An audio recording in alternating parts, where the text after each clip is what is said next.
Okay, welcome everybody. Let's see, it is August 22nd.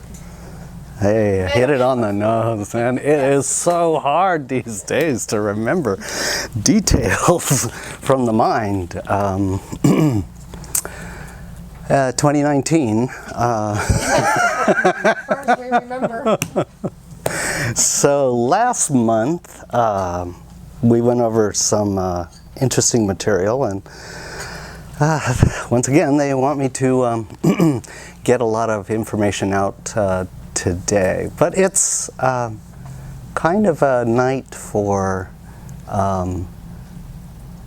let's say, intellectual musing, possibilities and probabilities.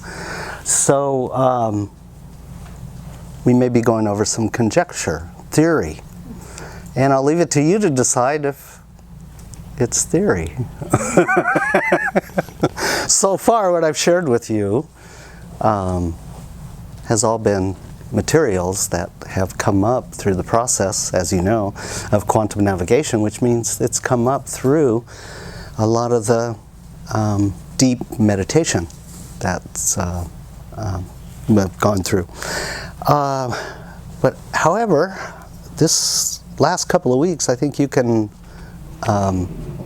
agree that it's getting harder and harder to hold on to mental details for any period of time. And it seems like the only thing you can hold on to is consciousness. Consciousness. So things that are coming from the consciousness state seems to be no problem. Yeah, I can remember a lot of things that are coming from those higher quantum consciousness states. And it's getting more and more difficult to hold on to anything that's just memory-oriented, mind-oriented, or magnetic memory-oriented. Seems like the holographic memory is the thing that's coming out now. And if you remember back a number of these sessions ago, maybe even last year or somewhere during last year, I talked about how Mother Earth was ramping up the frequencies, but not only ramping up the frequencies, she was embracing more of the frequency spectrums, and it was going to be disseminated through all of her power spots. So we were going to get it no matter what. And that had the aspect of affecting the doer to the point of overwhelm, so that the doer began to feel the presence of the beer. So the beer is holographic. It was perfect. And it's conscious. And it's awakening. And so the habit and pattern that the doer has been investing in for so long as habit and pattern, it needs a little help in shaking loose. And so I described what Mother Earth shared in that channeling from a couple years ago, that she was going to augment the frequencies and increase the spectrum of frequencies. And we get, and that's to help us along to move from the habit and pattern of the doer and move into the beer. So in the beer, you're just consciousness. You abide in consciousness. And in that consciousness state, there is absolute peace, stillness, wholeness, and it feels like you don't need anything. And so that was the basis of a lot of my early training, which was in Taoist yoga. And I'll be getting into that in a little bit. But also, during the course of this, I think I also laid out too that in the 26,000 year procession of the equinoxes in our galactic journey, we've been under the disk, which is projective and separative consciousness, and the masculine reigns inside of that. But since we've crossed the plane of the galactic disk, now we're, since 2012, approximate date, since 2012 we've come up into the more feminine, which is more integrative, and so that whole time period is acting like a centrifuge, and the centrifuge, as it has been moving from the underside to the upper side, it's been creating the dynamic where it seems like in the world of the doer, there's just so many things happening, and it's so hard to try to get anything done and maintain the stability that you once had while so many things were happening. So the what do you call it? The goalposts, the posts that you use to litmus how well you're doing, have all been external. And the speed of the centrifuge of time, which is happening now, is all designed to get you to the point where you have to let go and allow the inner side to come forward. Things are being organized and orchestrated from the beer. So the beer in the stillness, in consciousness, is able then to set the new dynamics, but we resist because of our habit and pattern, our mind, ego, and false sense of self. All of our upbringing is all geared toward get it done. Stay on the hamster wheel of duty, obligation, self-sacrifice. And that never allows you, because you are unconsciously filling that list up with more and more have-to-dos before you have a break, to feel the stillness, the feelings, the beer. And so that's a big test that's going on right now. The whole external reality is ramping up with all of these invitations, all of this frequency. You know, when they up the frequency that's being bestowed upon us, it instigates whatever's left in the hopper of positive and negative, polarized and non-dual. And so it's bringing up all our issues right now at this time, because we have been run by the mind, ego, false sense of self, and that has a taskmaster called your own inner tyrant. And the only thing that gets the inner tyrant to subside is truth, absolute truth, to see yourself clearly. You are the beer, not the doer. As long as you're the doer, boom, the thumb's over you. So, anyway, that's kind of what's happening right now out there. And if you've watched the videos, and you've had opportunity to watch July's 2019's video, we went over the fractalization. The fractalization of consciousness is when we went unconscious. So unconsciousness caused the splitting, dissociating, and fractalization of the holistic one consciousness from the inside out simultaneously, from the outside in, and all the fractals thereof. Wow, that's huge. That's amazing. So I use the graphic. Give me just a moment here. There. I use the graphic of consciousness, nothingness, as the Eye of God nebula. Well, that's nice.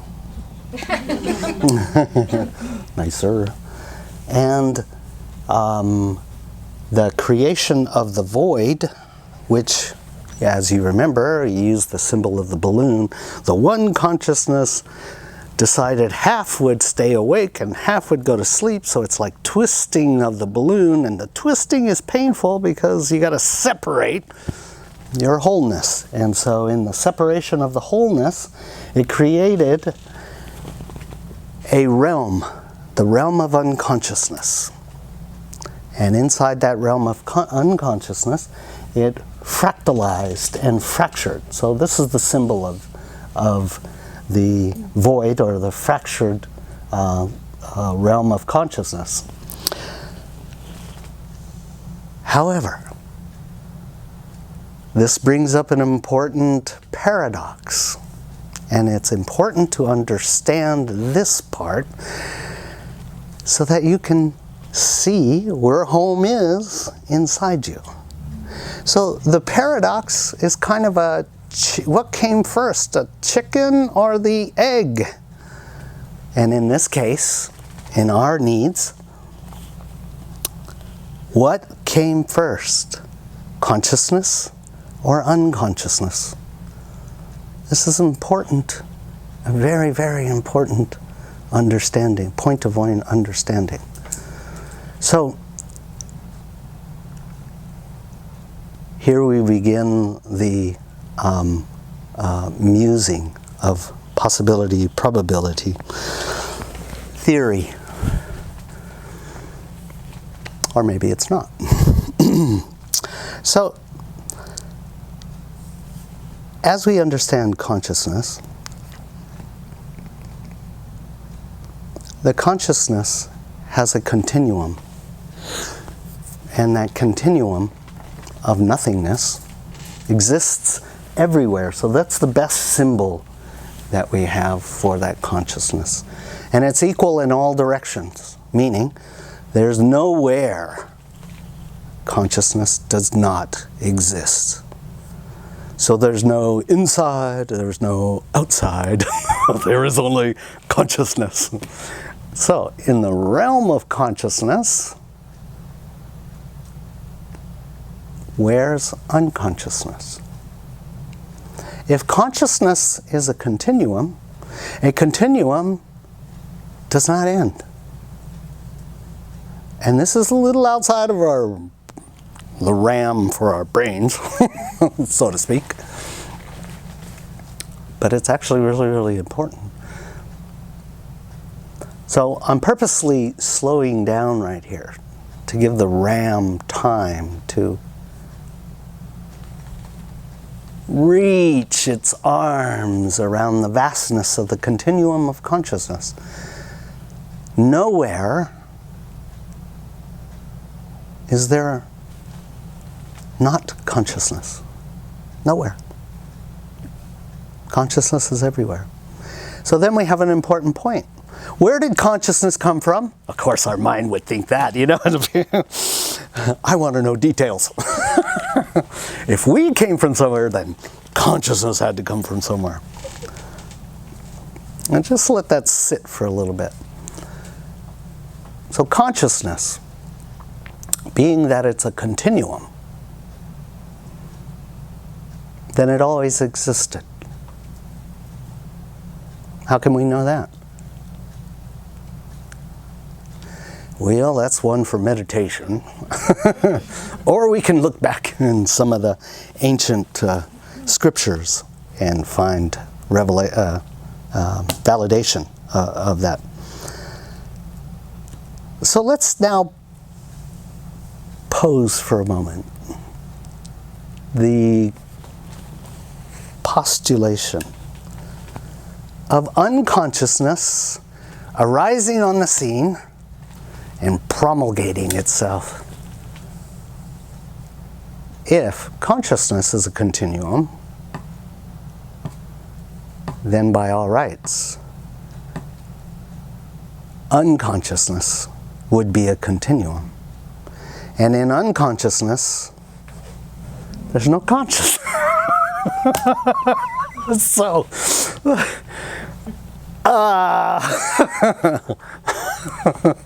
this is where, you know, the brain is finding the limitation of the RAM and the input, the data input that it has to make and reach a conclusion.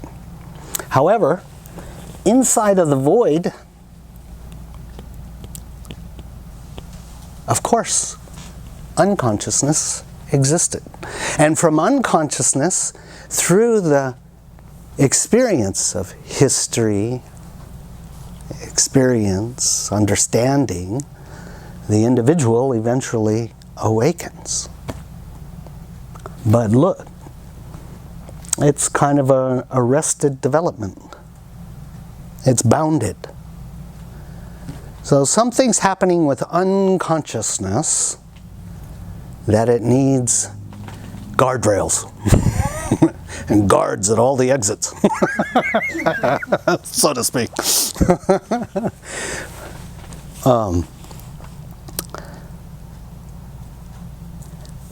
So, to go further with this, when I said that I use this metaphor of the crystal ball, that when Purusha, which is the Sanskrit name for the consciousness that exists everywhere, it's a continuum, and its modus operandi is assist without interference. So at one point, consciousness decided, I wonder what it is. You know, we can only use metaphor because how can we know? How can we really know?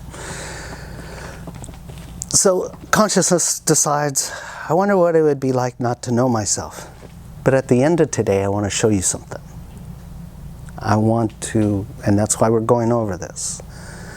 I want to show you something that's so valuable to understand. That's why we're having this conversation right now. So consciousness decided, I wonder what it would be like not to know myself. Oh, that would be interesting. Boom.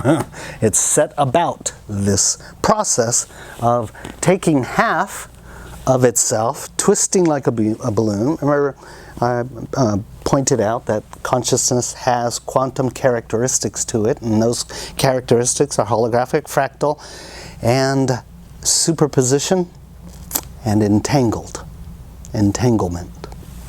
All right, so when consciousness decided that this would be a good project, so it's one. And so by twisting the balloon, the metaphoric balloon of itself, the fabric, the malleable fabric of consciousness, as it twisted that balloon, it also then created the direct reflection, and that's one thing beautiful about a crystal sphere, is that it takes everything around it and reflects it except upside down. So it takes a crystal sphere,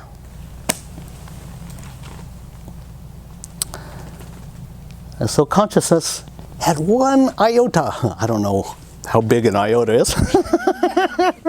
And now we're talking time and space, so we're also talking distance and time, and so all of those equations go into this crystalline ball because it's a manifestation. Before, it's just consciousness. So now, when it decides to go unconscious, the crystalline sphere is the best metaphor of the housing of the unconsciousness. And as you can see, there's not a crack in it, and it's systemic, it's complete. All right? But one thing that happens at the moment of unconsciousness is,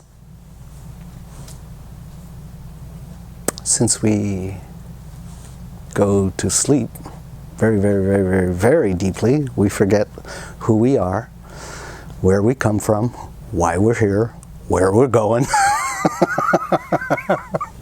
And so it begins the fracturing process that we denote here.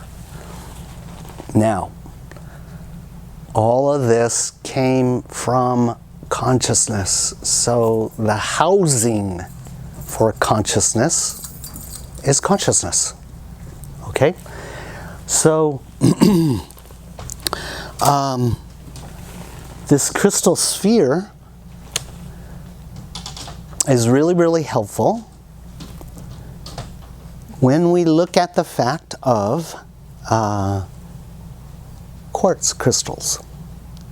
When we see the potentials of quartz crystals, this becomes much more understandable.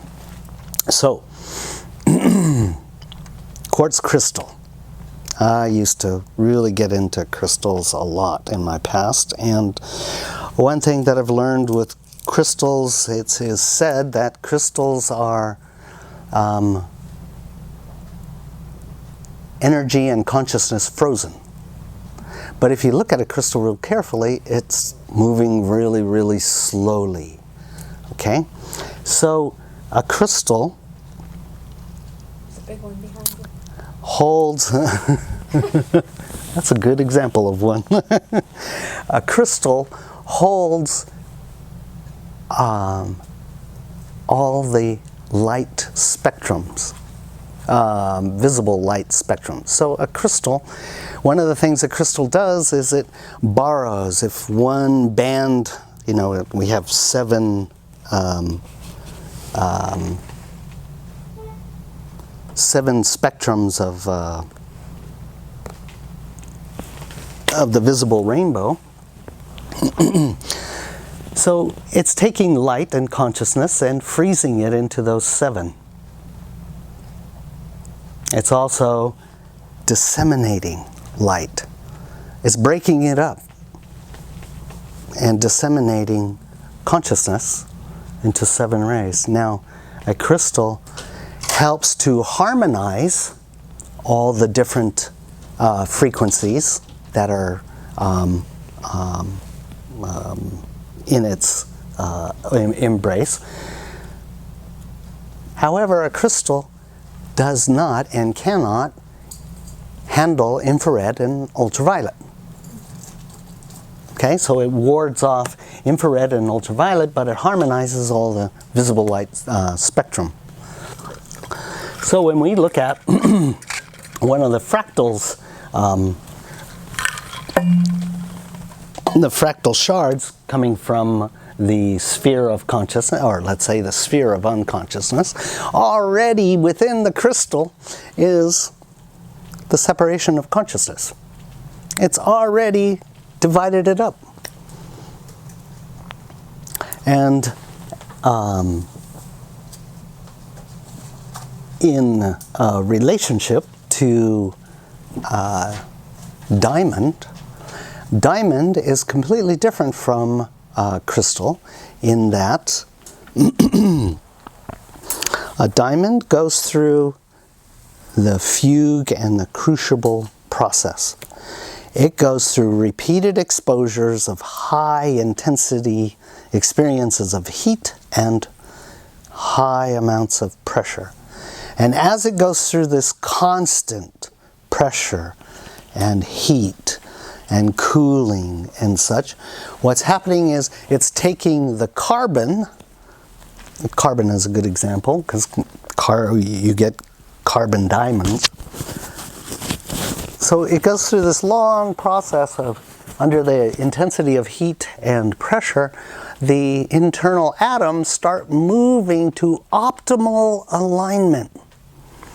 And when they reach their most optimal alignment, the only thing that's left is ultimate transparency. And so a diamond, different from a crystal, a diamond can take the ultraviolet, the infrared, and all of the spectrums and return it back to integrated light, non-dualistic light, non-polarized light. So this is an important factor when we're looking at the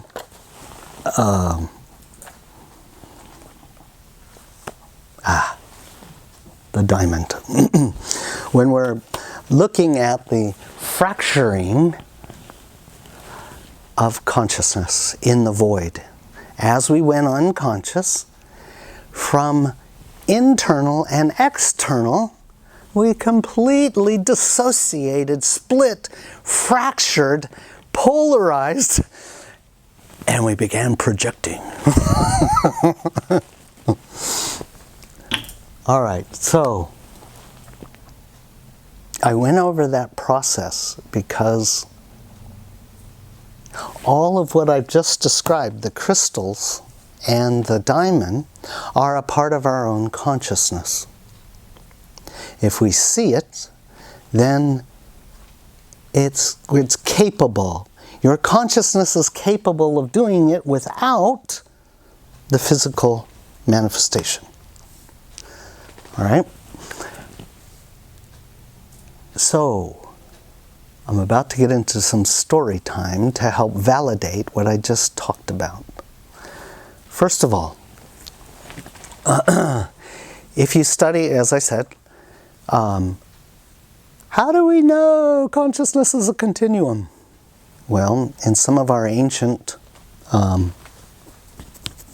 manuscripts, in some of our ancient records, it talks, well, specifically in the Bhagavad Gita, there's the accounting of Krishna's relationship with Arjuna, and Krishna is communicating to Arjuna that consciousness is like a crystal ball. It cannot be destroyed. It cannot be smashed. It cannot be scratched. It cannot be burnt. However, when you put a crystal ball on yellow, it becomes yellow. If you put it on red, it becomes red. If you put it in the mud, it becomes muddy. If you hold it to the sun, it reflects light. And so he also said that, Arjuna, there never was a time when you were not. You always have been and always will be. Consciousness, as we described in the last evening session, that all those fractals that came about from this is reflecting the unconsciousness that dissociated from the one. So all those little fractals and fractures of those shards representing all of the species and all of the creation, they all went to their appropriate places and began the process of inhabiting the realm of the void and gave it animation.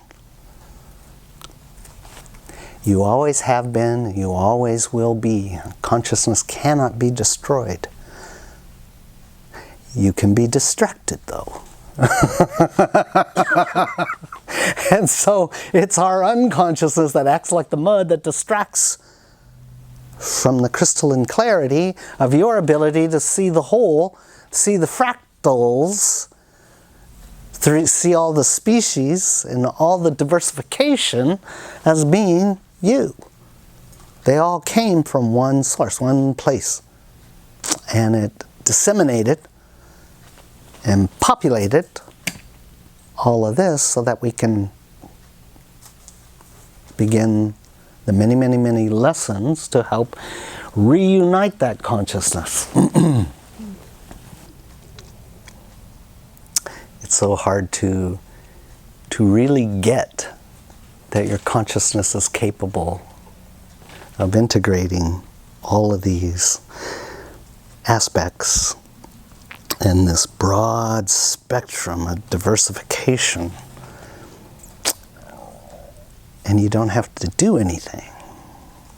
It's really hard to get that. It's more about being, surrendering, seeing clearly. So, I'm about to get into some stories to assist with what I mean by that diamond light. The diamond light, taking all the bands of consciousness, our visible spectrums, and integrating them into the one. And that can be used metaphorically as we look out in creation. So, way back, well, let's start first with another dolphin story. As I stated in last month's, I was part of that women's spiritual group, and one day we decided to go swim with the dolphins on the island of Oahu at Makua Beach. And we had that great experience with them. Everybody was in joy from what the dolphins were projecting to us. And then in one moment, it changed everything because they showed us the history of some of the wounds they've received in the history of their interactions with us humans. And it put everybody from joy into pain and grief instantly. And then they came back and they communicated and said, look, you need to understand before we can go further on our relationship, you must understand us. And we already understand you. We know your wounds. And so that was a great experience. And as our relationship began to develop, they began to do things like I said, I lived over in Hawaii Kai, which is completely across the island. So at 4 a.m., as we got closer to these dolphins, the dolphins started their holographic appearances.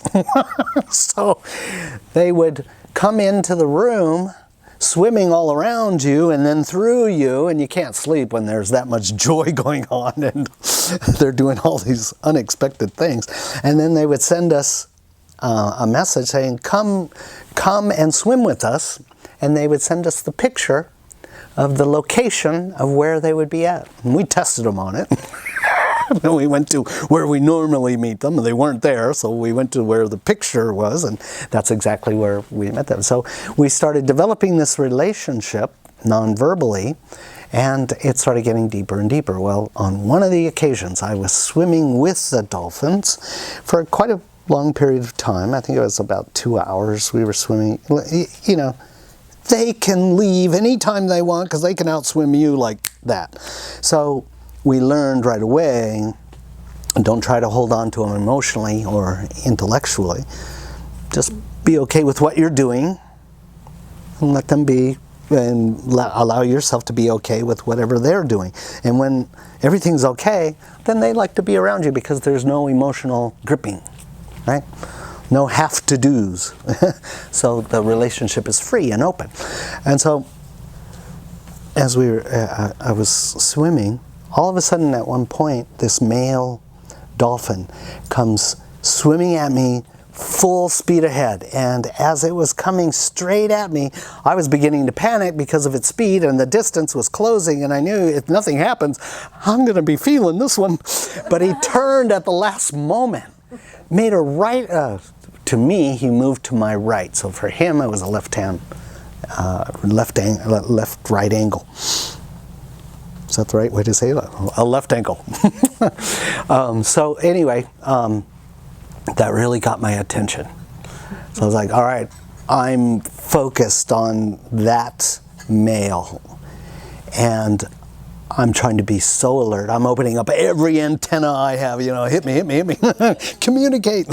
So he starts communicating with me, and the darn dolphin starts sending this ball of energy, this loving energy.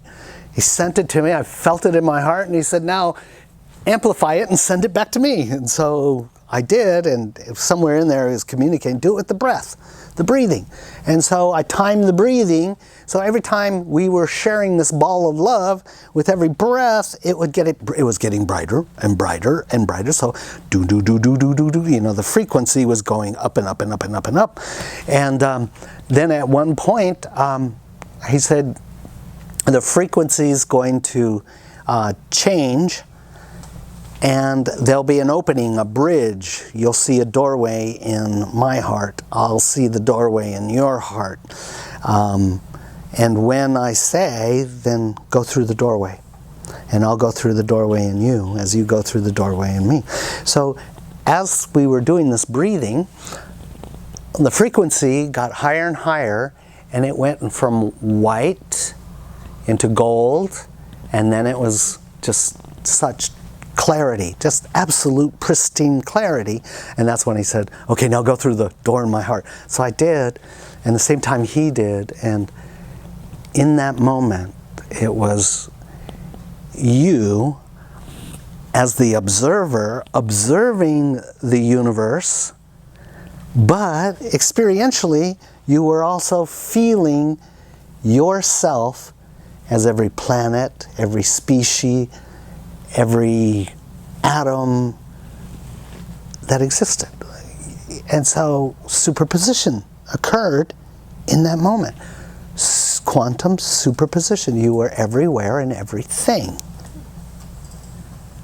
So that gave me the one of the first experiences.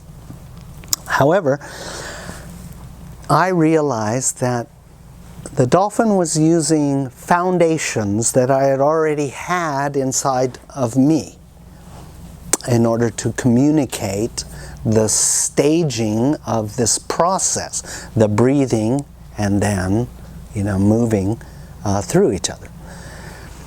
What do I mean by that? Well, in the mid-'80s, I used to work for Honeywell, and I was responsible for maintaining all of the equipment on the floor that ranged from hydraulic presses, electric presses, electronic presses, and just all kinds of things. Anyway, sometimes I would sit in my office and I'd start getting these channelings. I would get this stuff about, I didn't know what this was, but it was geometrical. Now I know. It was sacred geometry. They were showing me sacred geometry things, and they were telling me to research electrical, magnetic, and light. And I think now, what's his name, Darrell Anka or Bashar is famous of bringing out electromagnetheric, right? So they were telling me, study electrical, magnetic, and light. And they were telling me, we'd like you to get a focus beam and take an octahedron, pyramidal octahedron, and take a sphere of light and focus the beam through the light and interact and find the right resonant distance between those three elements. And so I did. I was doing this over at my house, and I was working with this light, but they were saying, it's not really the focus beam that matters. It's your focus of your heart. So they would have me focus my heart energy in this relationship, and what would happen was a rainbow effect would happen spherically, and you could sit in these different frequencies until you could acclimate the frequencies. As you got closer to the center, something unusual happened, and that was you could close your eyes and you could see in all directions. And I thought this was the bomb. So back in my early days, I was working on this and I was going to bring it out. I thought, okay, this is one way it can help mankind. This technology needs to be out there so, people will know what, they can get into each band of the frequency, feel the love. And one night when I was working with this, I got a message from the universe that freaked me. This hand came out of nowhere up to about here. It stopped my hand. I was moving these things, moving in the right direction, and this hand pinned my hand to the table. And I went, that's it. No more of this stuff. Packed everything up, put it all away. And I'm like, I'm not, spiritual. Nah, I'm not touching that stuff anymore. Well, it was 2 seconds. A number of years later is when I got into sacred geometry, and I started learning about, the star tetrahedron and various other sacred geometry. And I'm going, oh wow, look, the star tetrahedron. I was working with the octahedron, and so I understood. So anyway, there was another example of frequency moving up the range, as you magnify the range of visible light spectrum via the heart, it moves from white light to golden light into diamond light. So it's unpacking. It's packing back up. It's packing back up. Diamond is so magnetic to golden. Golden is so magnetic to visible light spectrum that that's their direction. That's where they take their impetus from. So of course they would want to come back home. Visible light spectrum goes into golden light. Golden light prepares so that the magnification can go into diamond light. All right? So it took me a while to understand why that hand came out of nowhere. I think it was myself. And the message I got was, oh, you're allowed to use whatever instruments you want for yourself. But when it comes to the application to other individuals, their lesson patterns are in such a stage and stages so that they can begin to do that with their own consciousness. So if you usurp that, you're going to run into a lot of trouble. So I kind of understood what was going on with that. But it didn't end there. And so we were doing a Seed of Life workshop in Italy. And on one of the days in Italy of that workshop, you see, inside of, we labeled it Seed of Life, and in the process we go over the sacred geometry, and then we begin this slow, labeling of the issues, pain, shame, blame, fear, guilt, grief, anger, and so on. But we do more than that. We slowly have individuals draw out, and so what you draw is a reflection of what's going on. So there's certain patterns. I always use the flower of life pattern, and as the person would draw it, you can see the different issues and stuff, and we would give readings on that and stuff. But at one point, we use this spiral in a group of 3, and the spiral, which is the golden light, helps integrate mind, body, and emotion, and time and space. And so we would put people in a spiral configuration of a tetrahedron and let them go through an experience.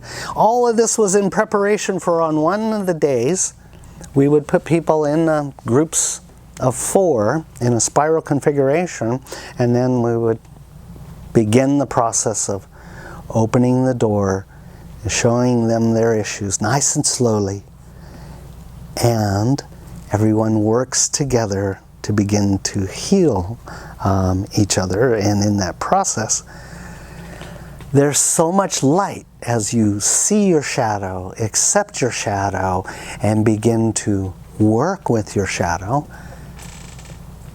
Polarized light leaves, or let's say it integrates. It goes through that same process that I was describing. White light, going into golden light, and then diamond light. Well, the room filled up with such beautiful light that I had a diamond. I still have it. I had a wedding ring. But I'm getting fatter now. So it just don't fit anymore. I have to get it resized. But at any rate, and this ring has a series of diamonds, but the back is open, right? So the skin is exposed. So as the groups, about halfway through, as people are going through this process, halfway through the process, the integration in the room is just so amazing. You just want to melt. It's so good. Well, the light that was coming into the room because of that, the process, not running, but integrating the shadow within, helps with, integrating all and each other. Well, this ring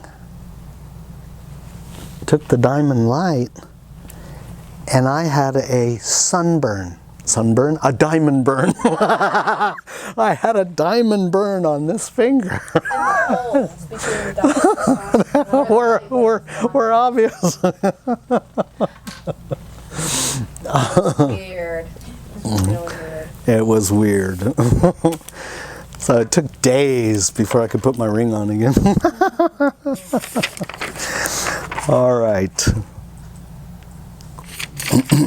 There's so much that they wanted me to cover, so I got to go to the cheat sheets. One last story, and that is, in this course, the quantum navigation, I started it off by having a 2-day workshop, and in that 2-day, and it's called Introduction to Quantum Navigation, and in that workshop, we go over the split, the 3 axes of the splits that we need to observe the most, which is just like the X, Y, and Z pattern, the dualities on either end around us. So we could have, or just straight across, we could have, the first one is inner child and adult. And these are polarized, right? These are filled with a lot of unconsciousness at first, and as you build, then begin to realize that the inner child holds all of the memory of all of the wounds, but it needs the wisdom of the adult and the understanding of the adult in order to heal those wounds. So as you begin to bridge those together, then they become like yin and yang. So yin finds its home in yang, whereas yang finds its home in yin. So inner child finds its home in the adult, and adult finds its home in the inner child. Well, that's one of the axes of duality. The other axis of duality is each of us has male and female, and we compete for dominance and control while we're unconscious, so we keep ourselves split in any of these 3. And as we gain enough experience and understanding and compassion, then we start to steward them back home, steward them back into each other. And so this is like what I commented on. They're kind of like horseshoe magnets. Turned in unconsciousness, they're turned in opposition, so they can't find their way home. So they're looking for their home externally.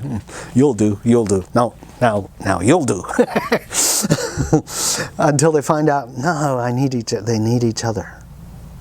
Well, our masculine and feminine, inner child and adult needs these bases of understanding, of bringing them together before they can begin to bring the Z-axis, which is the higher self, lower self, together.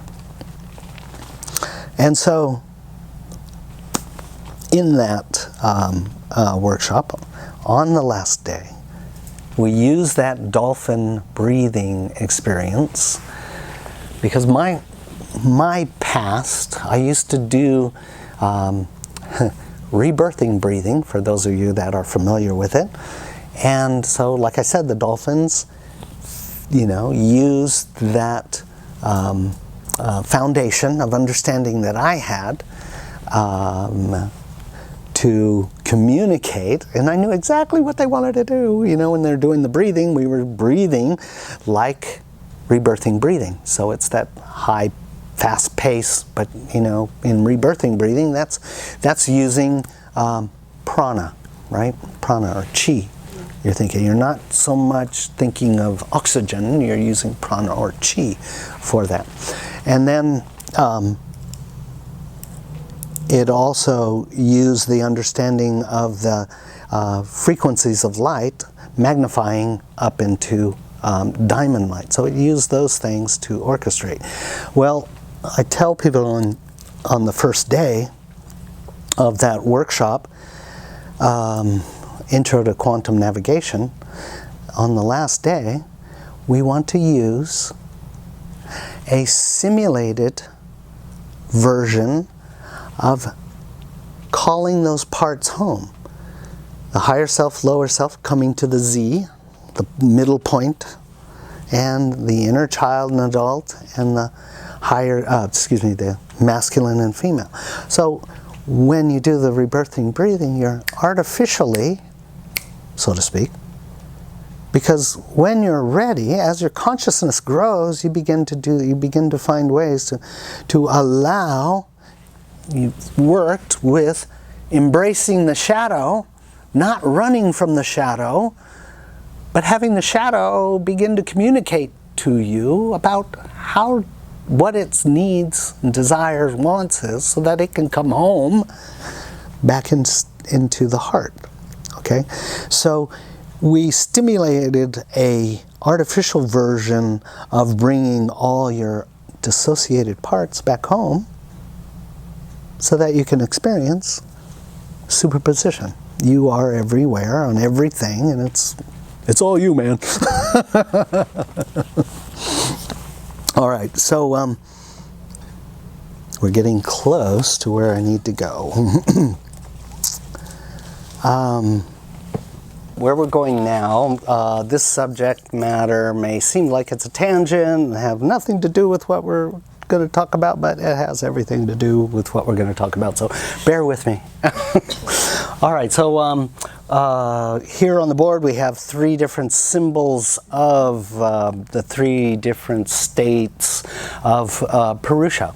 Purusha, starting off as the sphere over on the far left there, at one point decides that it was going to allow part of itself to go unconscious, so it relegates half of itself, symbolized by that line in the middle there, to split half of it go unconscious, which is like taking a balloon and twisting it. So now we have, this is used in sacred geometry to denote the Purusha and Prakriti, or void. Okay. Yeah.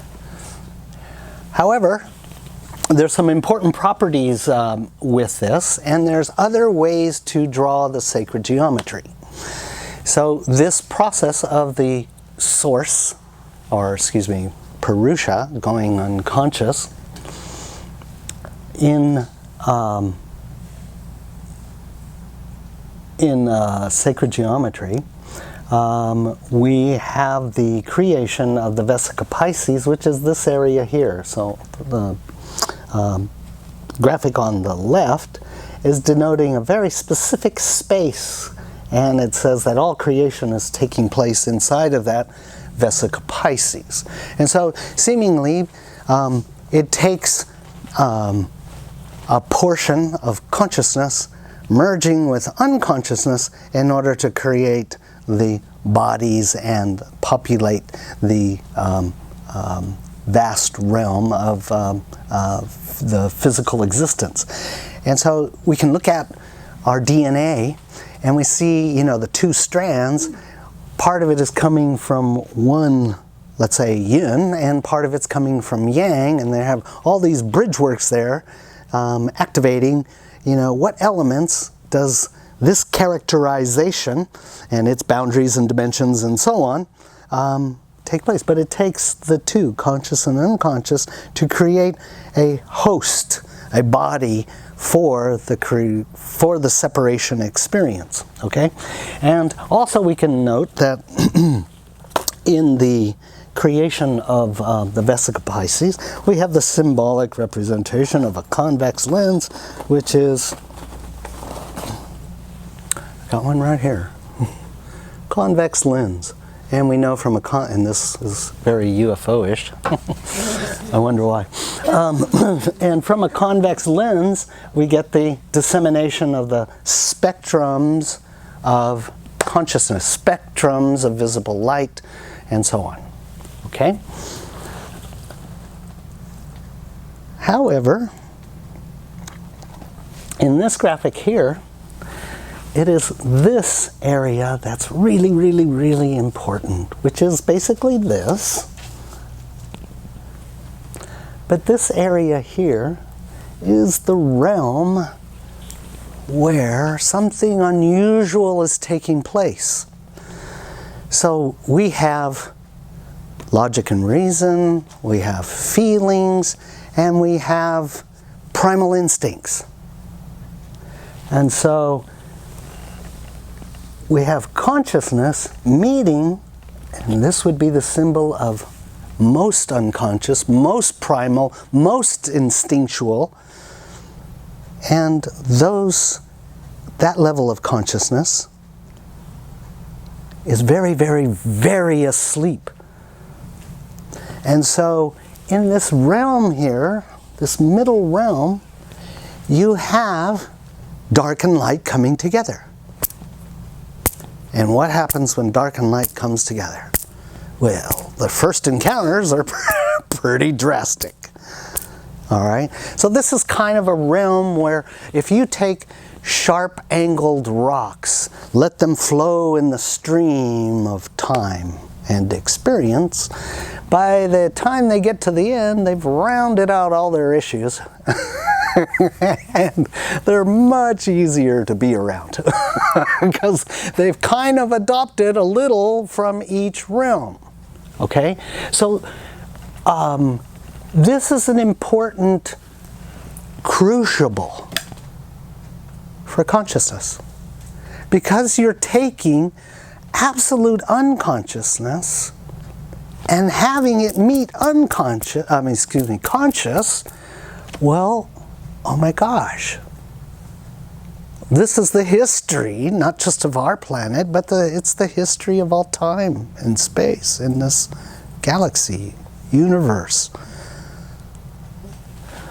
And so, when we look at the spectrum of light, we have dark spectrum, dark seeking spectrum, and we have light seeking spectrum. All right, so over time in this crucible, this experiment of consciousness meeting unconsciousness, we get to see our own reflected and projected stories and beliefs of unconsciousness. What caused the fractal of the whole to split internally and externally simultaneously was unconsciousness. Consciousness then, as we talked about, the continuum of consciousness is the holder, the embracer, the boundary of unconsciousness. So when we take yin and yang and use that same example of inner child and adult, male and female, and higher self and lower self, we have the same bridge that's indestructibly connected as the little dot in each of the two sides, connecting unconsciousness with consciousness as they begin to realize that the only place to be at home is within the other. All things came from consciousness, creating the separation, and however strong the boundary, however strong the body and boundaries of the body, they're all creations of consciousness. So as we saw with the frequency of light, magnifying through the spectrums up into gold, and up to white, white to gold, gold to diamond. Diamond, as it's gone through the fugue and crucible experience of repeated pressure and heat of meeting unconsciousness, it's forging all the slightly askew atomic structures to come into optimal alignment in order for ultimate transparency to take place. And when ultimate transparency takes place, it's all me. It's all one. No matter what promulgated within whatever possibility, probability stream, it's all me. The only place for it to come back home then isn't some magical happening way out there, but it's in the consciousness here, and that begins to sink down into the heart so that your diamond rays reach back out to all the fractal separations and start to steward them back into wholeness, back into conscious awakening. If all these fractals suddenly gave up this illusion of it being such a character, then it sees home everywhere and in everyone. And that only takes place because of the dynamics that in the field of unconsciousness, dark and light met. And as you meet your own 7 roots of unconsciousness and begin to steward them back into wholeness by not running away from them, then you change from looking down. Notice this is like an eye here. Instead of looking down at all the splits and all the problems in everyone and all those species out there because of their history, but you change and realize, no, it's all me. I got to steward them from the inside out. I got to, as you change yourself, you change the world. It's not the other way around. So like I was saying in the last one, assistance without interference. There is no crusade, but the crusade of your own unconsciousness, right? So at any rate, this leads to another important area. So your consciousness, clarity, through the fugue, the crucible and the fugue, helps you clarify and empower yourself with trophies of integration. This is huge. This is your empowerment over all your roots of unconsciousness. Now you know who you are. You're not standing on top of all your histories and meting out all judgments against yourself. You start turning it around and you start to see how beautiful you are because you're transforming. So this is the menorah upside down and right side up, lit with consciousness. All right, so we have a duty to be aware, to be conscious.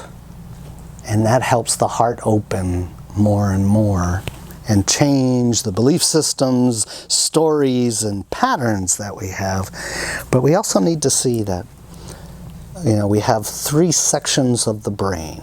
We have the newer portion. Science tells us that the newest portion to the brain is the frontal lobe, which is hosting logic and reason.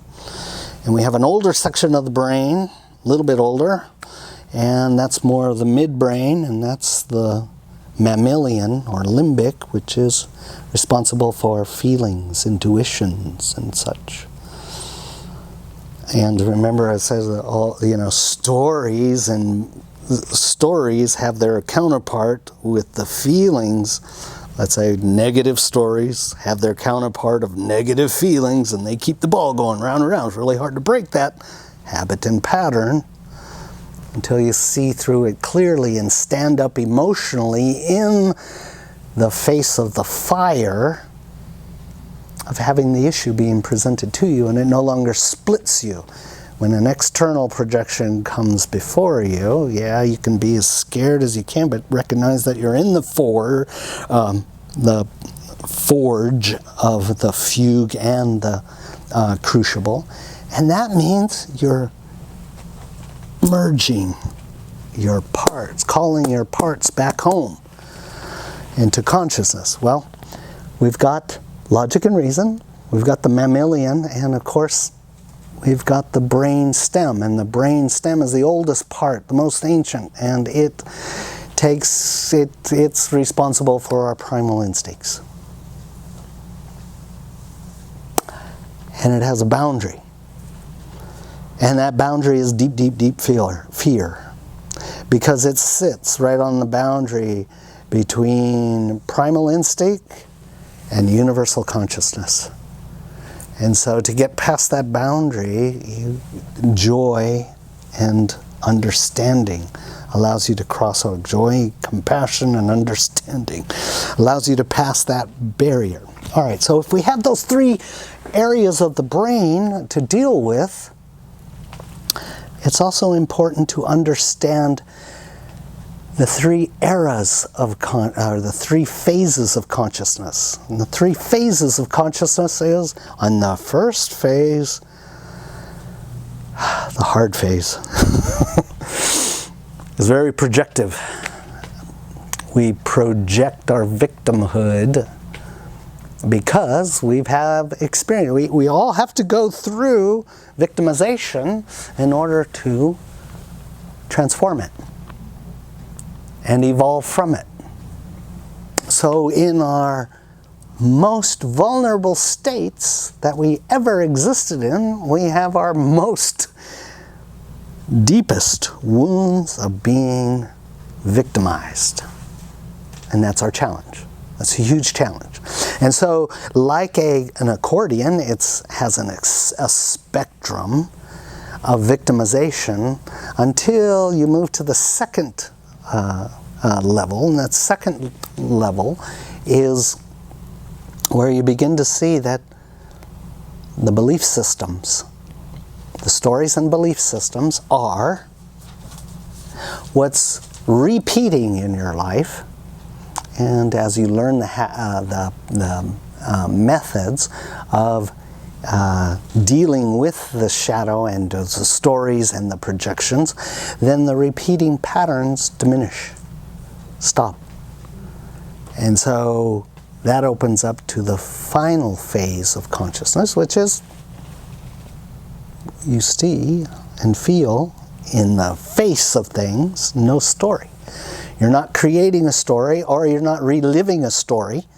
And even if a story does come back up because of what's happening externally, you're able to navigate your missing parts, your emotional splits and psychological splits, back into center, back into home, back into wholeness. Okay, so there's the three phases of, three phases of consciousness, and then that leads us to the three eras of every civilization, extraterrestrially or terrestrially, which is past, present, and future. And in the past, just like we went over with the three phases of consciousness, every species goes through its primal experimentations in consciousness.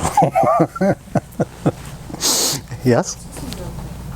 What was the word that you used for the second and the third phase of consciousness? The second phase of consciousness is where you're beginning to see that you're mirroring. And then the third? The third is where you're seeing that there is no story. And you're not creating a story. And even if a story arises, from all of the work that you've done, if a story arises, then you're able to disassemble it from the victimization or the personal polarization, which is the belief system and the emotions, and those are of your own belief systems, until finally the universe has phases and does things that are often very violent. And there's no story but the story you create. Okay? Yep. Yeah, the word that you used there. So species go through those three different eras, and in their past, all probabilities, all timelines exists simultaneously. We've heard that through quantum understanding. And so a great metaphor for holding them within a crystal, even though the crystal may be fractured,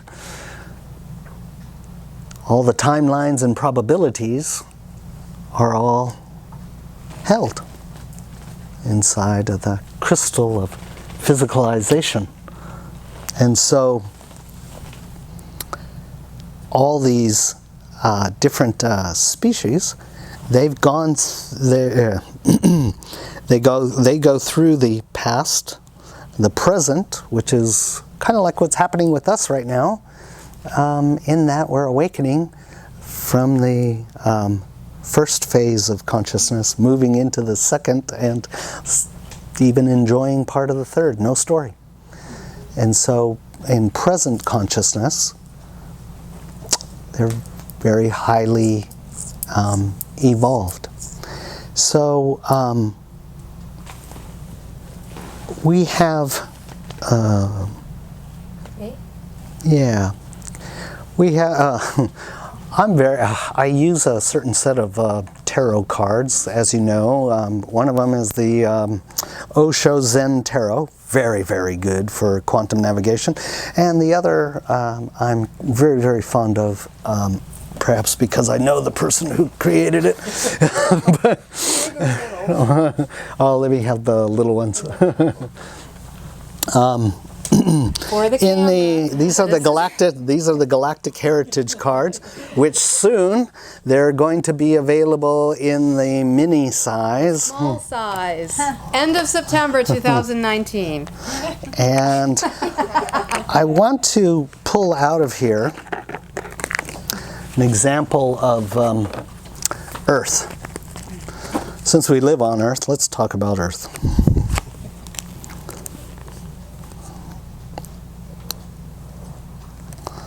Ah, yes. Oh, that's our past. Oh, you have them right in order. Thank you very much. This is awesome.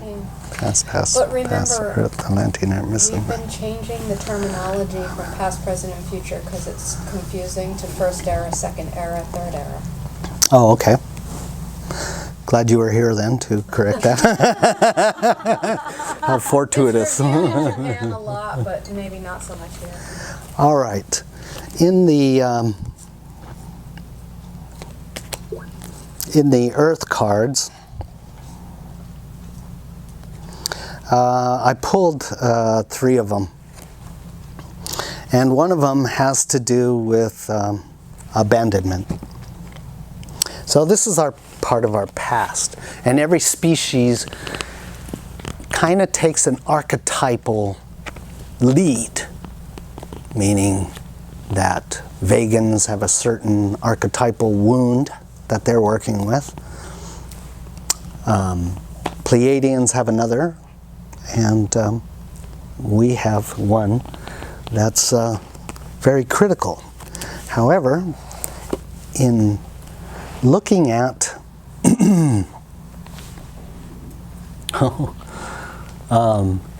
here's the dissemination of the various species in the fractalization of the sphere. I'm looking for,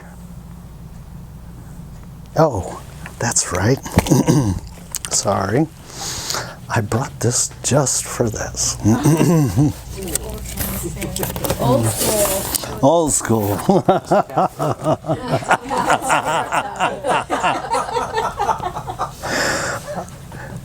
Maybe I'll stand over here.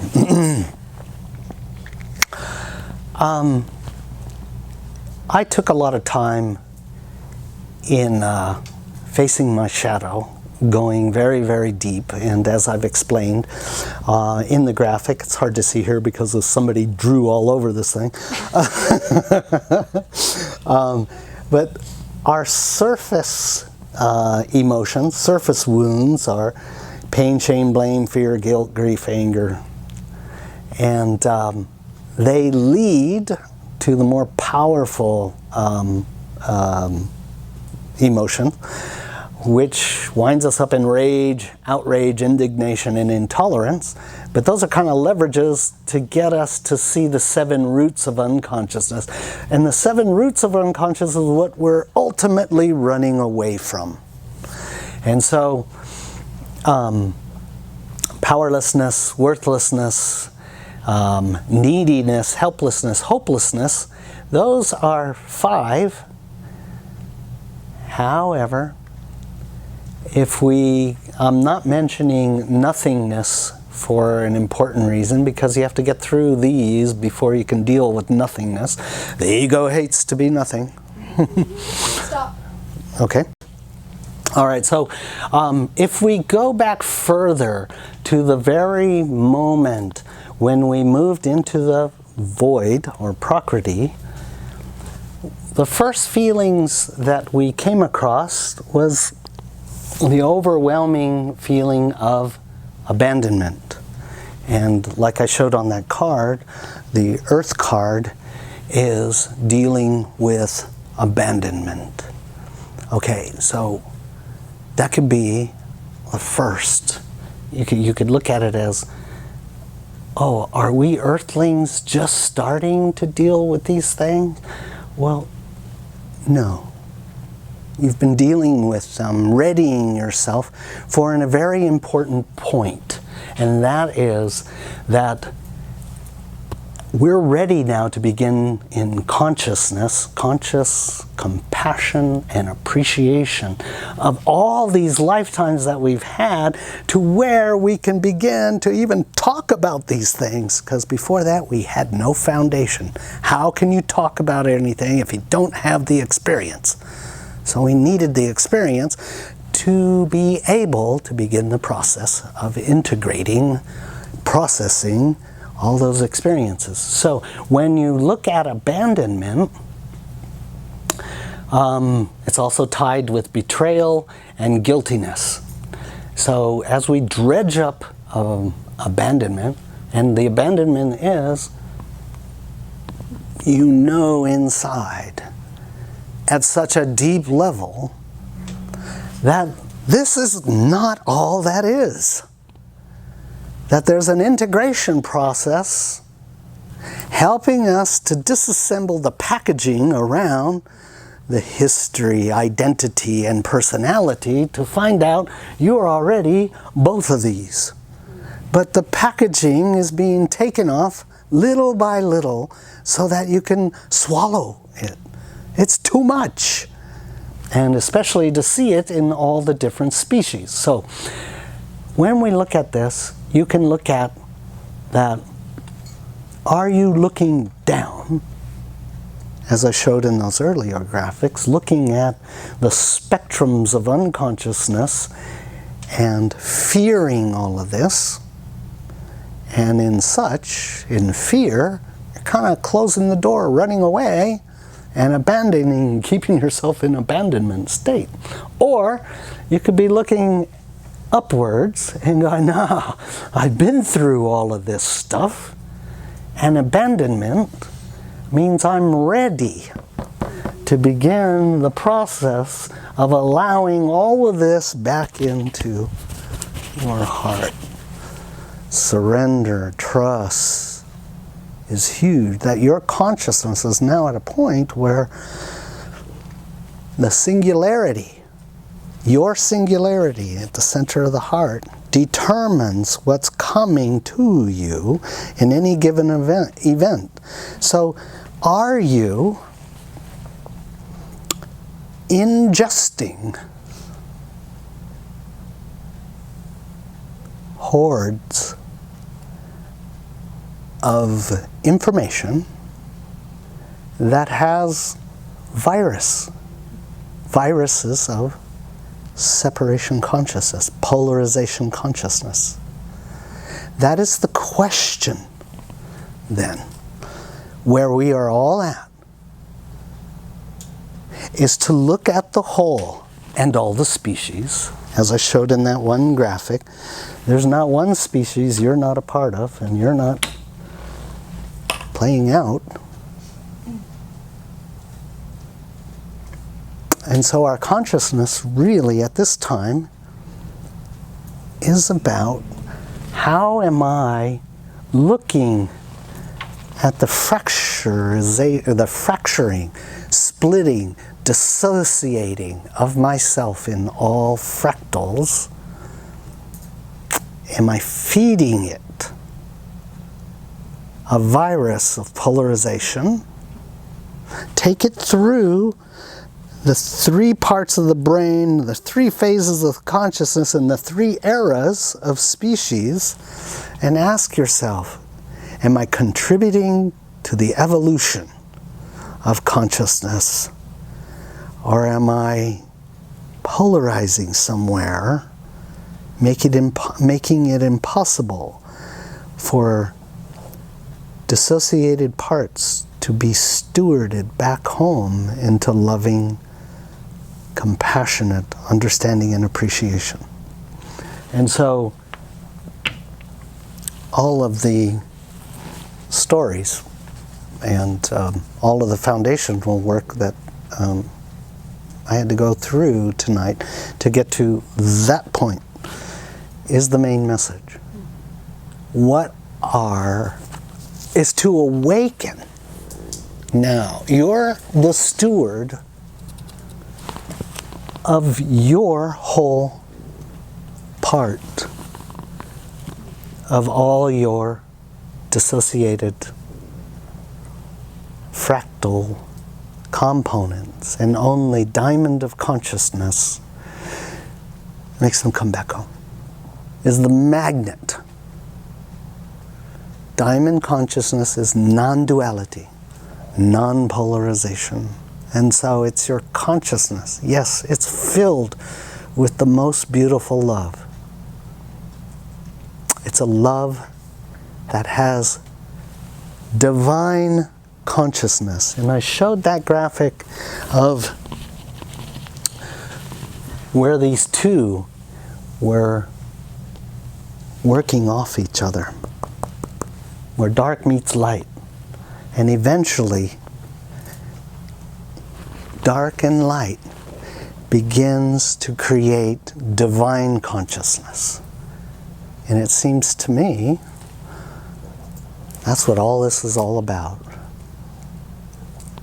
Finding your own divinity and allowing it to illumine and steward all the fractals back to the whole in one.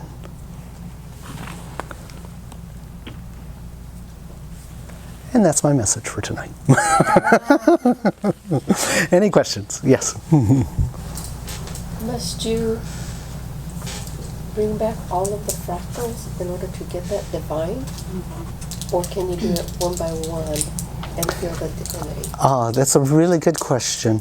And just know and have confidence and rest in your singularity, drawing to you all that's needed step by step or multiples by multiples. It's taking care of that. That's what quantum navigation is. And residing more in your source. Your source is bringing to you at the right speed all of this.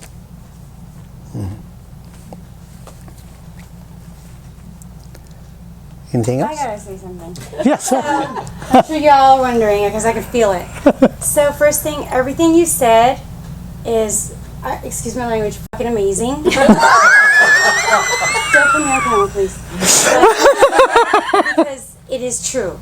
And your wife, correct? Was I because I was reading your website. That's what I Oh, came okay. telling you. Oh, wow. I truly believe spirit, divine, brought me here.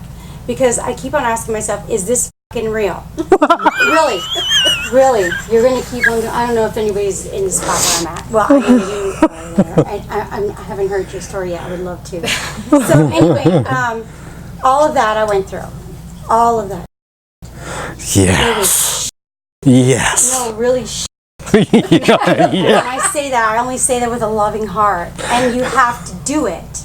You have to. Yes. And then I come to this beautiful, like you said, this light. Everything is just turning into that diamond. It's the reflection. Okay, I got it. Everything is so strong, with me. And when you said divine, what was the word that you just used? Divine. Oh, divinity is, But you said divine. Divine consciousness. Yeah. I'm right there. Whoa, it's so beautiful. I can feel the earth, the plants, the birds, the dogs, everything. It's amazing. It's one, like you said. And then when you said, now you learn and now you can navigate. Yeah. Freaking brilliant. He's so fucking smart. Because everything, I'm sorry, I gotta say this.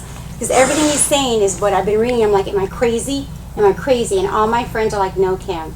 Because they all want to be where I'm at, or they would love to be.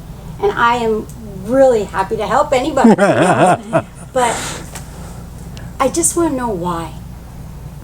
Oh. just want to know why.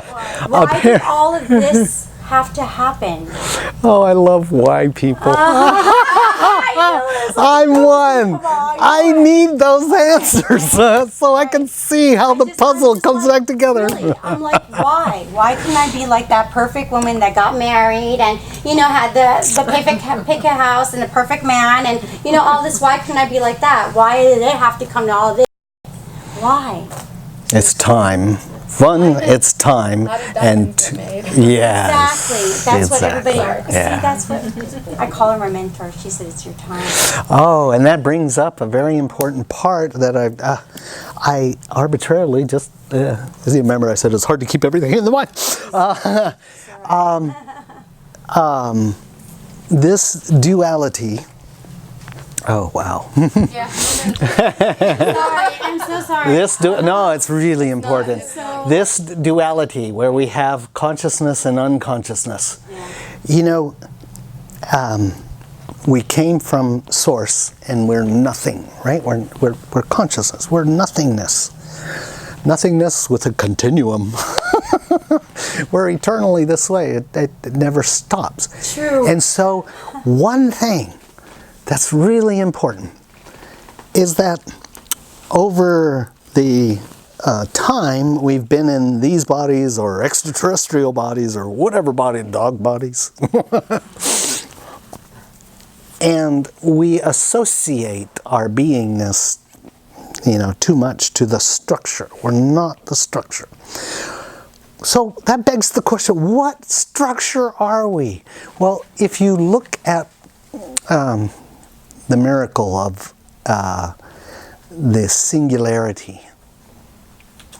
The singularity, just like in the sun has infinite gravity and infinite expansion, and they're cleaved together somehow, and that kind of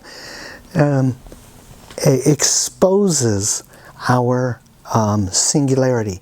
Our singularity, as we've gone over in the past, has infinite radiant and projectiveness, creating a torus field of the observer, but then it comes back around, and the bottom half of the singularity is infinite receptivity, infinite integrativeness, infinite contraction.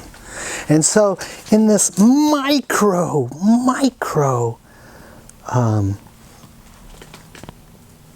piece of a singularity, you have two things going on. One is absolute unconsciousness and consciousness. And if we can see ourselves like that singularity, the singularity is responsible for returning everything, all concepts we have. If it doesn't pass through the infinite contraction and expansion of the singularity, well, it just dies out. So it has to be universal, which is consciousness. Consciousness universally is flowing through this in all fashions and all angles, creating the entire torus-like field. But the important thing to remember is you have always this field of unconsciousness connected to your consciousness, and that unconsciousness, because it's in a continuum, and it's bounded by consciousness, then inside of the unconsciousness, you have all you need to rediscover new probabilities and possibilities, so you're infinitely in creation of new realities, new probabilities, new ways to look at, because Source cannot see itself, so to speak. So it has to have all of us go out and inhabit the unknown with all of the... we're prone to the things we like. So as you go down those avenues, searching out the things that you're like, you're answering so many questions because you're sanctioned by Source to take that journey and come back and feed it. Because Source doesn't know. And it's always, it's a continuum, so it has to be constantly exploring itself. So if you see yourself more, not like this, yeah, you have a body, okay, great, but you have unconsciousness and consciousness. And so inside of the unconsciousness, that's where you go to explore fantastic new probabilities. And now with no stories, you're mature enough to go off on your own. That's why here on planet Earth and all these other planets, they took, the archetypal direction, and they're a fractal, so they have all the wounds of all of us that we have, but their archetypal is what it is. And they're answering the questions from that species angle of perception of the whole. Just like we earthlings are taking our perception of the whole and exploring it through experience in these physicalized things. So we have huge freedom. Got it. Got it. Yes. So what is the quantum meditation? Oh, well, we were about to do it. But these questions are so good, so we had to answer it. No,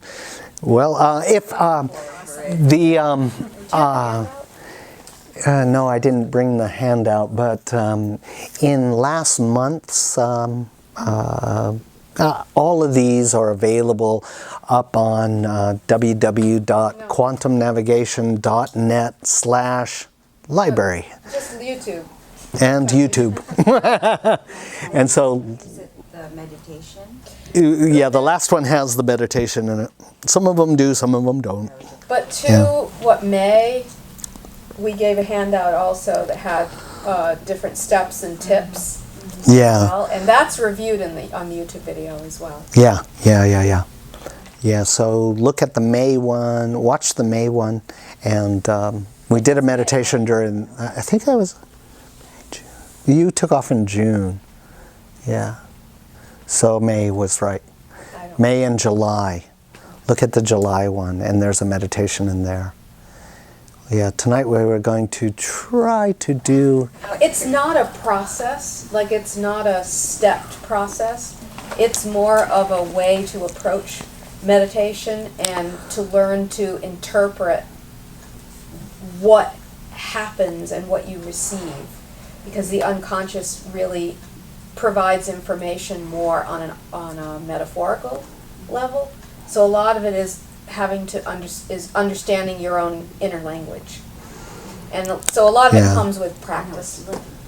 Oh. Yeah, and that, well, we'll do it next month, but that is a really important part that develops over time, that awareness of interpreting what the navigator communicates through visions or direct knowing or whatever. To interpret those, it becomes possible. So this increases your ability to find your own guru inside of you from that source. So a lot of what he's describing tonight and in some of the other videos is he's talking about the landscape, which is like an archetypal landscape that represents itself as we travel back home, so to speak. So he's kind of pointing out landmarks on the navigational map, so to speak, of our own inner consciousness. And as you continue to incorporate the time to connect with the navigator communicates with you when you cross the fine line of mind and consciousness. Consciousness is universal and eternal. Mind isn't. You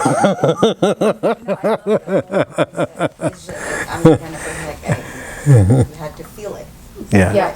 If you go to the videos, because the group started last year. I started attending in, I think it was April.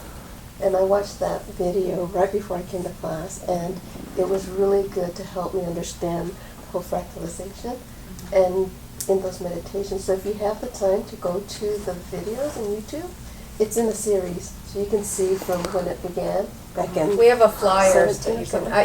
Last year we started recording them, I think. Yeah, No, I think it was 2016 we started recording. I don't know. We'll see. I'm not sure. Yeah. So earlier you asked if consciousness went unconscious, what happened to consciousness? It wouldn't be. The unconsciousness would take everything, and that would be the continuum. Well, my perception is that consciousness is always here. Yes, exactly. Exactly. Source is always here. Right. It's not. So this unconscious experience is like an illusion.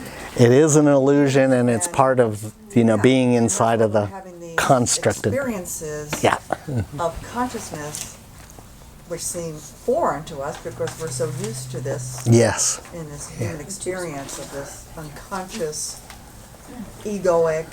Yes, and we've rooted so many of our feelings and understanding into the betrayal leads to an anger and a rage against God, and then that makes you more guilty. So you're guilty. You must have done something wrong to be kicked out of heaven, and you have this rage against God, so you're even guiltier. I'll never get out of this rage. I'll never get out of this conundrum. And then we fall into realizing, we went for a long time without bodies and arms and stuff. We were just in the unconscious continuum. So we definitely felt powerless, but even so, in powerlessness, that's when Creator goes, okay, they need some way to mirror this so they can see their problem. So I'll give them unconscious parents. I never thought of it. That was kind of funny about it. Yeah. And I'm powerless to change my parents, because they're right, I'm wrong, It's got to be me, so it reinforces the original story. I've been abandoned by my parents, I'm guilty, and I have rage against them because they're not doing everything right. They're not serving me. And then we find nothingness, neediness, helplessness, hopelessness, and I was going to share that last one. You have to get through those before you can deal with the hardest one, and the hardest one is nothingness. And the ego hates that the most because it wants to prove itself worthy, prove itself powerful, prove itself that it's not needy, and so on. And not guilty. Yeah, yeah. Shut everything off. Yeah. Everything. Oh, yeah. I shut it off. TVs, phones, everything. Facebook, everything. And I'm okay. Just fine. How do you get through the day-to-day of work and monetary? That balance that he's talking about. That Yeah. inner circle that he's talking about. That's why I'm like, this is amazing. There's a reason why I have to be here, and thank you. Confirmed it all. Yeah. You Well, that balance. when we realize we can't fix those wounds are like the monkey reaching into the slim neck vase, grabbing the apple and trying to do something to fix any of those. You cannot fix those wounds. Why? Because you're not the history, identity, and personality. You already are perfect. You already are powerful. And that comes from your ability then to communicate your needs, connect with consciousness, not the mind, but consciousness. And from consciousness, you can communicate your needs, your boundaries, and your rights. And you also have another power, and that's the power of your attention. You can keep it in distraction, or you can move it towards healing and seeing clearly. And that gives you those abilities then to not run from those, but realize as you face them one by one, because they're teaching you all the ways you split yourself and tried to find the resolution externally and fill that black hole, that wound, so that you can feel rest. And it doesn't work. It can't. You can't fill that black hole. You have to accept. Even though I feel powerless, worthless, helpless, hopeless, or nothingness, whatever, I see and still accept myself in the wholeness. I am the consciousness of the continuum.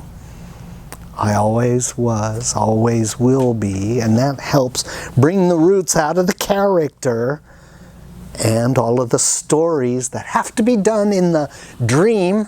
If you look at the Osho card for the dream, the ego creates all the perfect relationships, the perfect way things should be. Reality should be this way. And you've got to pull up those roots too, because consciousness is trying to teach you you're much more than what you're running after. If you just stop and accept yourself in these different conundrums, you'll heal those wounds. And so anyway, it's 9 o'clock, it's after 9, and we'll have to do a meditation next time, but God, your questions were so good and the subject matter was really interesting. We don't have a date for the next time, right? Because September's super busy. Yeah, September's super busy. I'm thinking of October. I will try to do one. I'll try to find a slot to get one in there. It's just been crazy the last couple of weeks. Well, September's going to be more. Yeah, September is going to be really, really crazy, but hopefully October. And this is supposed to continue to January of 2020. It's going to be like this. Yeah, and then it's going to start to taper down a little bit. So hopefully, hopefully. All right, everybody. Thank you very much for an awesome evening.